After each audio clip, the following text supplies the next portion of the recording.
Eles riram do pobre pai no momento em que ele entrou no auditório escolar. Algumas mães cobriam as bocas com as mãos, sussurrando entre si enquanto apontavam discretamente para o homem desajeitado que carregava 3 crianças pequenas, todas com uniformes amassados e cabelos mal penteados.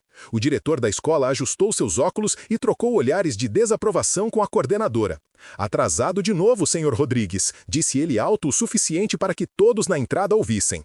As risadas aumentaram quando o menor dos filhos derrubou sua mochila, espalhando lápis coloridos pelo chão encerado, provocando um estrondo que ecoou pelas paredes. O rosto do homem enrubesceu, não de vergonha, mas de uma exaustão profunda que carregava há quase 2 anos. Com mãos calejadas, ele se abaixou para ajudar o filho de 6 anos a recolher os lápis, enquanto tentava manter as gêmeas de 9 anos ao seu lado. "Desculpe o atraso", murmurou ele, sem olhar para ninguém específico. "O turno da fábrica terminou mais tarde hoje. Você teria levantado para ajudá-lo ou apenas desviado o olhar como todos os outros? Conte-nos nos comentários." Ninguém naquela escola estava preparado para o que aconteceria nos próximos minutos, muito menos para o que esse pai faria no final do semestre, quando todos os olhos estariam voltados por um motivo completamente diferente. Antônio Rodrigues era um homem simples. Aos 42 anos, suas mãos ásperas contavam histórias de 2 décadas operando máquinas pesadas na fábrica local de autopeças. As linhas em seu rosto haviam se aprofundado drasticamente nos últimos 2 anos, desde que Márcia, sua esposa, sucumbira a um câncer agressivo, deixando-o sozinho com 3 crianças pequenas. Os vizinhos e familiares diziam que era impossível, que um homem sozinho, especialmente um operário sem estudo superior, jamais conseguiria criar 3 crianças. "As crianças precisam de uma mãe", sussurravam nas reuniões de família pensando que ele não podia ouvir. "É questão de tempo até ele desistir e entregar as crianças para a avó", apostavam os colegas da fábrica, enquanto ele engolia em seco e fingia estar concentrado em seu almoço. E se histórias de pais que se recusam a desistir tocam seu coração, inscreva-se agora. Mais histórias poderosas todas as semanas. A vida de Antônio tinha se transformado num relógio preciso e impiedoso. Acordava às 5 da manhã para preparar café, lanches e roupas. Deixava as crianças na escola antes do turno começar e corria para buscá-las após o expediente, frequentemente atrasado e sempre esgotado. As gêmeas, Laura e Luísa, já demonstravam independência surpreendente para a idade, ajudando com o pequeno Pedro, que ainda chorava pela mãe durante as noites.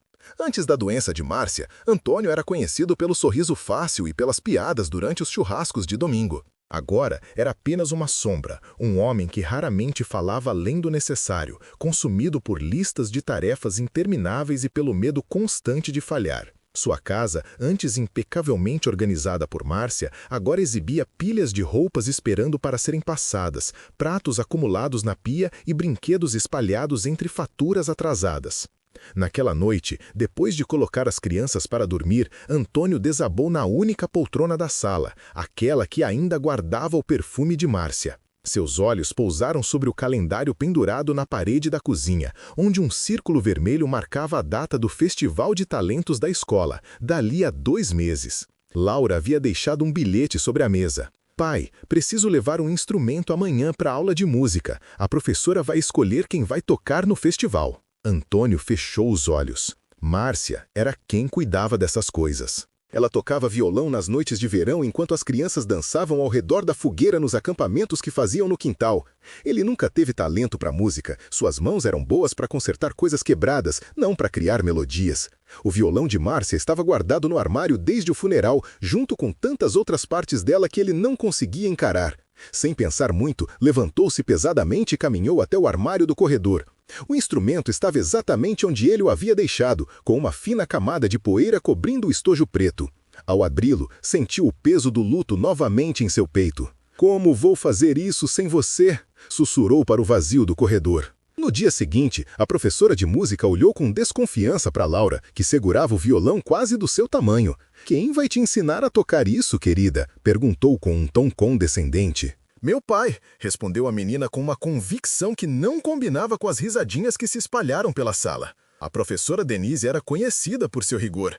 Ex-musicista de uma orquestra regional, ela tratava o Festival de Talentos como se fosse uma apresentação no Teatro Municipal. "Seu pai", repetiu ela com uma sobrancelha erguida, recordando o homem desalinhado que sempre chegava atrasado. "Bem, veremos", completou, sem esconder a descrença em sua voz. O que a professora não sabia era que naquela mesma noite, depois que as crianças dormiram, Antônio passou horas assistindo a tutoriais básicos de violão no velho tablet que Márcia usava para receitas. Seus dedos grossos doíam ao pressionar as cordas, e as primeiras tentativas soavam tão desafinadas que ele teve que praticar no banheiro, com a porta fechada para não acordar as crianças. A cada erro, a frustração crescia, mas a imagem do rosto decepcionado de Laura era mais forte. Semanas se passaram e as reuniões escolares tornaram-se um teste de resistência para Antônio. Sempre o último a chegar e sempre o assunto dos cochichos. "Olha o estado daquelas crianças", comentou uma mãe durante a reunião de pais e mestres.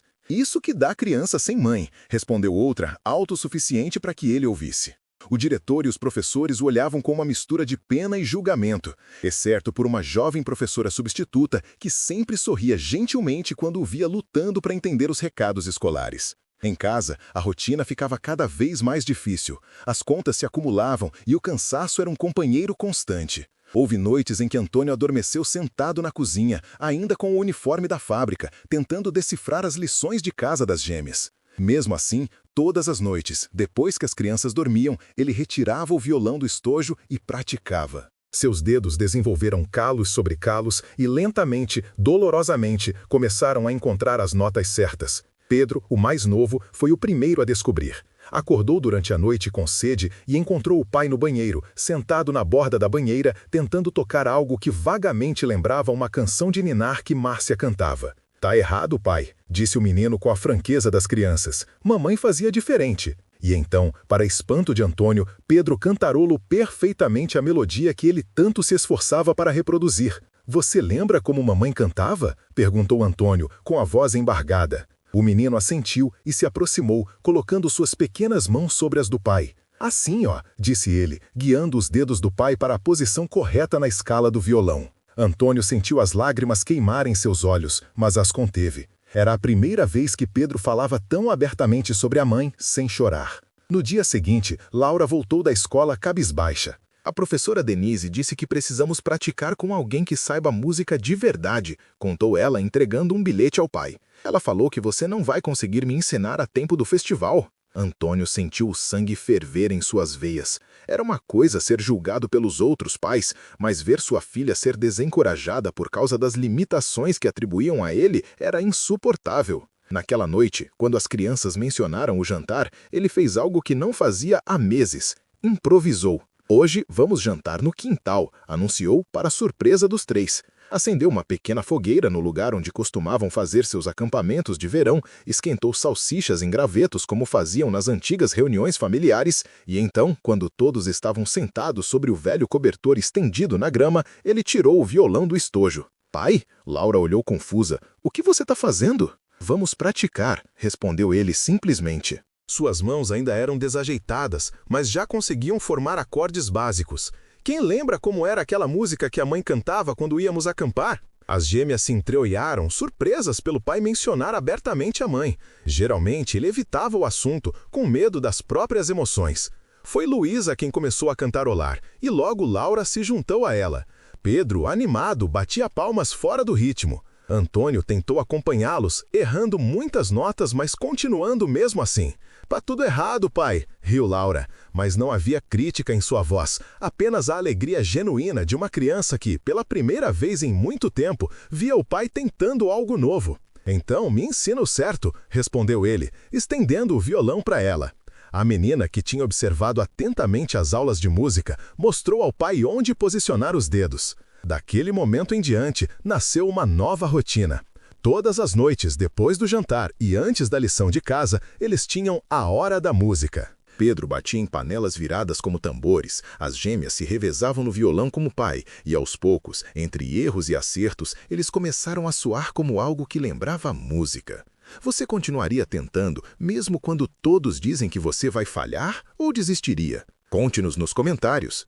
A professora Denise não escondia sua desaprovação quando Laura contava entusiasmada sobre as sessões musicais em família. "Isso é muito amador", dizia ela, com a frieza de quem já viu muitos sonhos serem destruídos. "O Festival de Talentos é uma competição séria. Muitos pais contratam professores particulares." 2 semanas antes do festival, durante uma apresentação preliminar para os professores, Laura tocou uma versão simplificada de uma canção popular, acompanhada de sua voz ainda infantil. Denise interrompeu a apresentação na metade. Querida, isso não está no nível que esperamos. Talvez seja melhor você participar apenas do coral de apoio.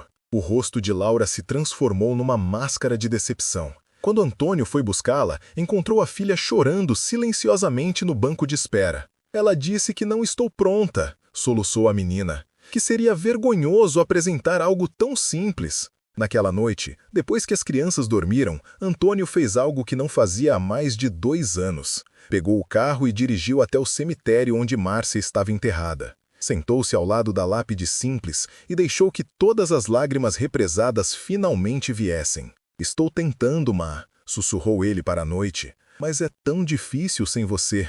Eles estão sempre me julgando, sempre esperando que eu fale. No silêncio do cemitério, ele contou a ela sobre as lutas diárias, sobre como estava tentando ser pai e mãe ao mesmo tempo, sobre como sentia que nunca seria suficiente. Quando o céu começava a clarear, Antônio enxugou o rosto e fez uma promessa à esposa que não estava mais ali. Eles vão ver, nossas crianças vão subir naquele palco e eu estarei com elas. De volta à casa silenciosa, ele pegou o violão e começou a praticar com uma intensidade renovada. Horas depois, quando as crianças acordaram, encontraram o pai dormindo no sofá, com o instrumento ainda no colo e vídeos de aulas tocando no tablet. Naquele mesmo dia, após deixar as crianças na escola, Antônio fez algo inesperado. Pediu 1 hora de folga no trabalho e dirigiu até uma pequena loja de instrumentos musicais na periferia da cidade. O lugar era simples, apertado entre um açougue e uma loja de material de construção.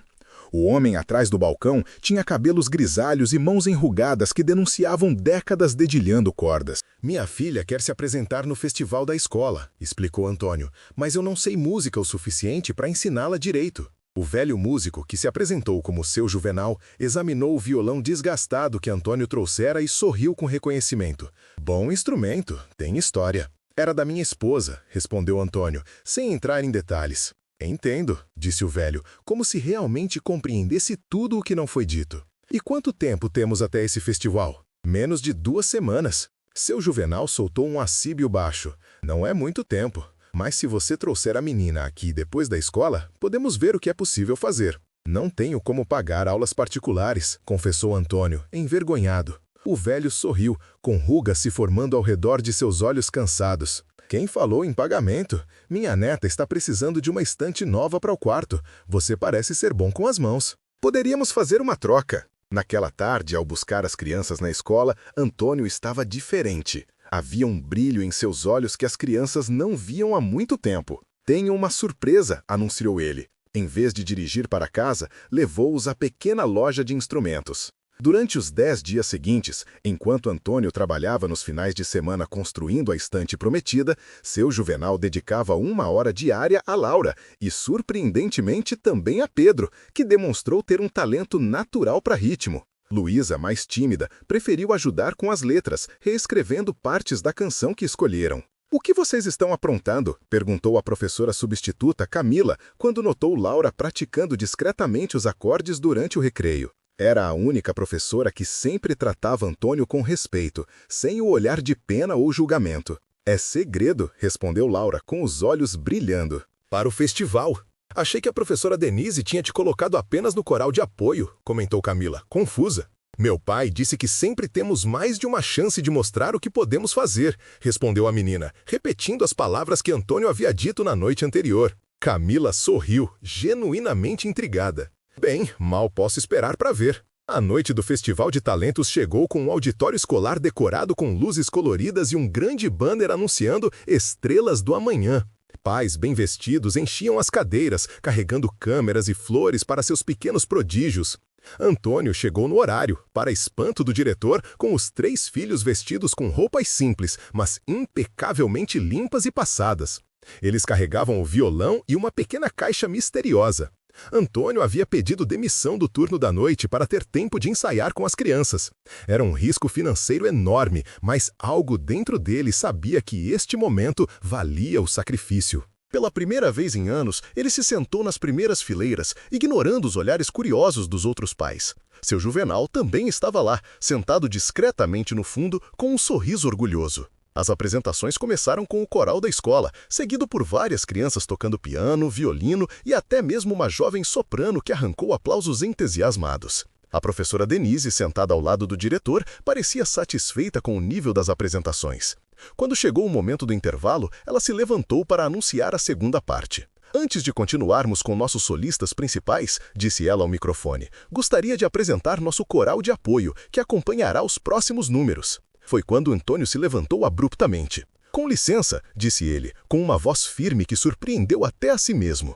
Houve uma mudança no programa. Um murmúrio percorreu o auditório. O diretor franziu o senho, e a professora Denise parecia horrorizada com a interrupção. Senhor Rodrigues, estamos seguindo uma ordem, começou ela, mas Antônio já estava caminhando em direção ao palco. Meus filhos prepararam algo especial, anunciou ele, sem se importar com os protocolos, e eles vão se apresentar agora. A professora Camila, que ajudava nos bastidores, escondeu um sorriso e fez um gesto discreto para o técnico de som. O diretor parecia prestes a intervir, mas a curiosidade da plateia era palpável. Que tipo de apresentação poderia vir daquele pai desajeitado e seus filhos? Laura, Luísa e Pedro subiram ao palco timidamente. As gêmeas posicionaram 2 banquinhos lado a lado, enquanto Pedro colocava sua caixa misteriosa no chão. Um cajón, instrumento de percussão que seu Juvenal havia emprestado após notar o talento rítmico do menino. A professora Denise cruzou os braços, preparando-se para o desastre iminente. Outros pais trocavam olhares curiosos, alguns já com sorrisos debochados nos lábios. Foi quando algo inesperado aconteceu. Antônio subiu ao palco e se posicionou ao lado dos filhos. Esta música, disse ele ao microfone com a voz levemente trêmula, é para alguém que não está aqui hoje, mas que vive em cada nota que tocaremos. Pedro começou a marcar o ritmo no cajón, com precisão surpreendente para seus 6 anos.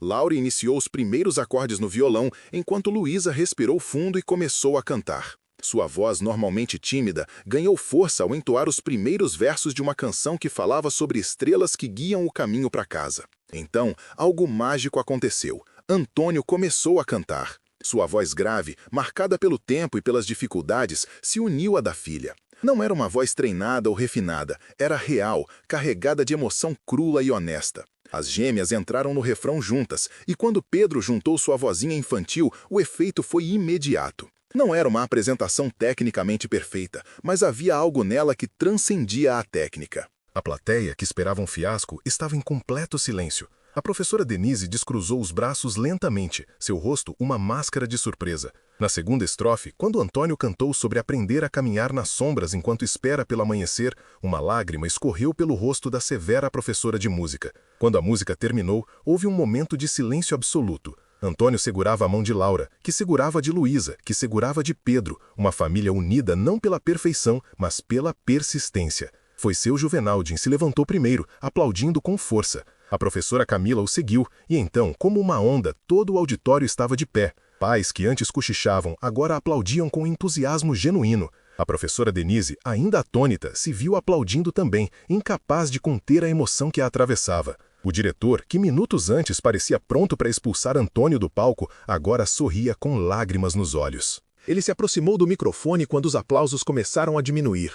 Acho que acabamos de testemunhar o verdadeiro significado do nosso festival, disse ele. Não se trata apenas de técnica, mas de coração. E essa família acaba de nos mostrar o quanto o coração pode ser poderoso. Depois da apresentação, vários pais se aproximaram de Antônio, não com pena, mas com um novo tipo de respeito. Mães que antes sussurravam críticas agora perguntavam como ele conseguia equilibrar tudo. Um pai solteiro pediu conselho sobre como se conectar melhor com sua filha através da música. A professora Denise foi a última a se aproximar, visivelmente comovida. Eu subestimei vocês, admitiu ela, olhando para Laura, e peço desculpas por isso. Então, voltando-se para Antônio, ela acrescentou: o senhor me lembrou algo que eu havia esquecido em anos de ensino técnico. A música não vem dos dedos, vem da alma. Seu Juvenal, que observava a cena de longe, sorriu satisfeito. Ele sabia, melhor que ninguém, que algumas melodias só podem ser tocadas por mãos que conheceram o peso da vida real. Semanas depois, Antônio recebeu um convite inesperado.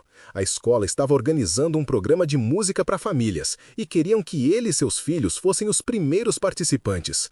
A notícia se espalhou e logo outros pais, alguns solteiros, outros simplesmente buscando se reconectar com seus filhos, pediram para participar também. Em uma tarde de domingo, enquanto arrumava a garagem para o primeiro ensaio do novo grupo musical, Antônio encontrou uma caixa de fotografias que não abria desde o funeral. Entre elas, havia uma de Márcia tocando violão em um acampamento, com as crianças ainda pequenas dançando ao redor da fogueira. Pela primeira vez, ele conseguiu olhar para a imagem sem sentir que seu peito explodir de dor. "Estamos conseguindo, Má", sussurrou ele, passando os dedos sobre o rosto sorridente da esposa. Não do jeito que planejamos, mas estamos seguindo em frente. Nunca julgue um homem pelo que ele parece ser capaz de fazer. Às vezes, as mãos mais calejadas são as que criam as melodias mais verdadeiras.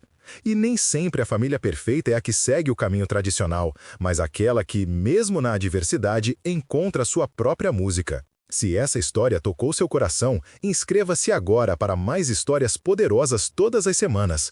E clique no vídeo na tela para assistir ao próximo, com uma virada tão poderosa que você nunca esquecerá.